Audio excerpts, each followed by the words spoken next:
నేను ఇక్కడ మా బ్రదర్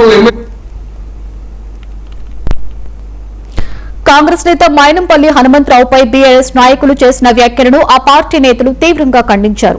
మైనంపల్లిని విమర్శించే నైతిక హక్కు కేటీఆర్ క్రిషాంక్లకి లేదని మండిపడ్డారు. బీఆర్ఎస్ హయాంలో జరిగిన అవినీతి అందరికీ తెలుసని, అందుకే ప్రజలు ఆ పార్టీని తిరస్కరించారని విమర్శించారు. మైనంపల్లిపై అనవసరపు ఆరోపణలు చేస్తే కాంగ్రెస్ శ్రేణులు గట్టిగా ప్రతిస్పందిస్తాయని మల్కాజ్గిరి కాంగ్రెస్ నేతలు హెచ్చరించారు.